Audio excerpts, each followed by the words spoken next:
I didn't find out about the dinner from my parents. I found out because my aunt asked what color my brother preferred for his cake, chocolate or vanilla. She said like she was asking me to pass the salt. I paused, phone warm against my ear, and waited for the rest of the sentence. The part where she asked if I was coming or what time I'd arrive. It never came. Later that evening, my cousin tagged the restaurant on Instagram.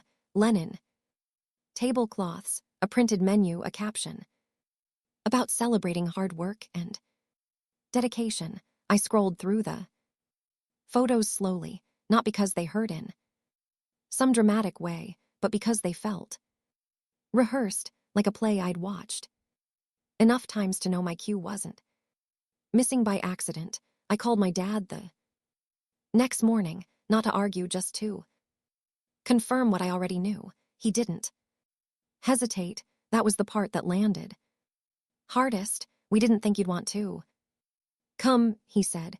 Then after a pause that felt like consideration, but probably wasn't, he added, since you barely finished school yourself. He said it the way someone says the weather. No anger, no apology, just a fact in his mind. I smiled while he spoke. I've learned how to do that. It keeps my voice steady. Then don't worry about my ceremony next month, I said. You won't have to think about it. There was a silence on the line, not the stunned kind, the recalculating kind. He said, okay. Eventually, we hung up politely like adults who had just concluded a neutral transaction. For a while, nothing happened.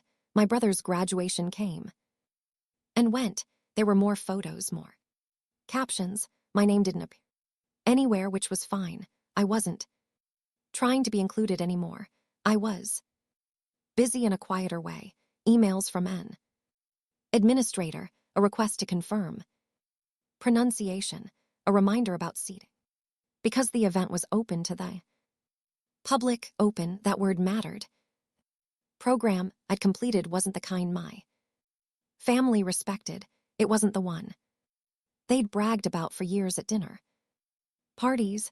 It was technical, compressed, unromantic. I'd finished it while working nights, while being the person people referenced when they wanted an example of what not to do with your life, but it was accredited. It was funded, and the organization hosting the ceremony took itself very seriously.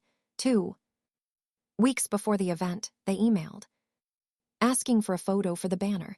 I sent one I didn't love. Neutral, professional, nothing to provoke commentary. I forgot about it until my cousin posted a selfie on a Tuesday afternoon. She was smiling, wide arm outstretched, phone tilted just enough to show the backdrop behind her. A large printed banner, clean font, official logos, and my face then unmistakably. Mine is centered above the word incoming. Cohort recognition. She hadn't tagged me. She hadn't even mentioned my name in the caption, just something about so proud of family bond. That's when the call started. First my aunt. Her tone was bright, confused. We didn't know, she said, as if knowledge had simply failed to arrive on time. Then my uncle, who wanted details. Where was it held?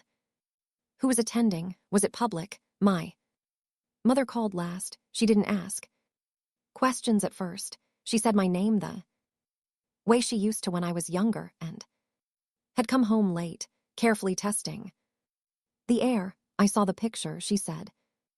That we didn't realize it was like that. Like what exactly? She didn't say. Important, visible, valid. I didn't correct anyone. I didn't explain the years it took or the reasons I'd chosen that path. I answered what was asked and left the rest untouched. Silence does a certain kinds of work if you let them.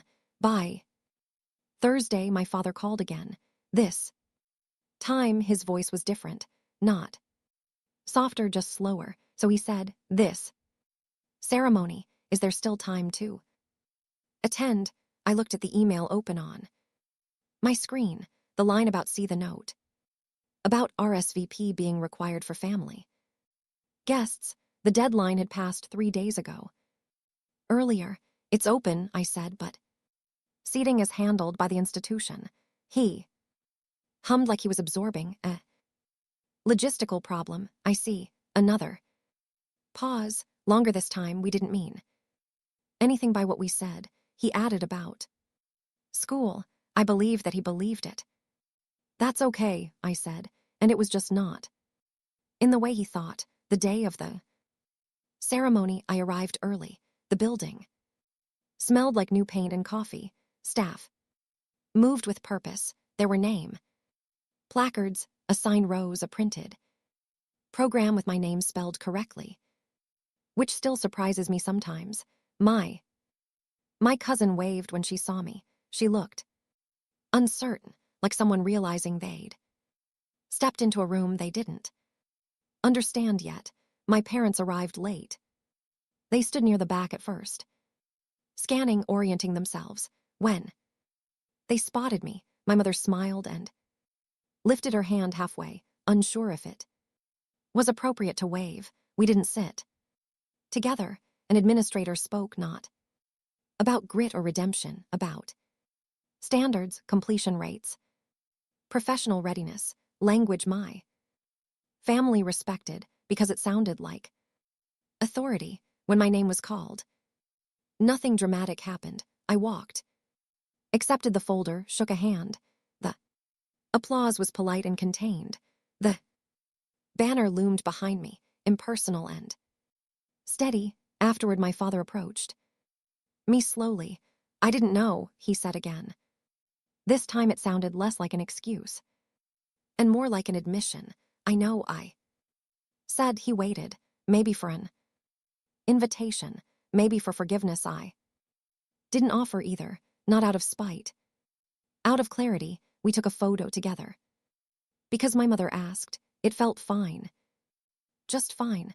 Later that evening, my brother texted congratulations. A single line, no emojis. It meant something.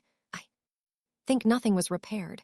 Nothing was destroyed, but something shifted quietly and permanently. Education stopped being a weapon that day, not because I outperformed anyone, but because I no longer stood in the place where it could be used against me, and they felt that all from chosen revenge lab.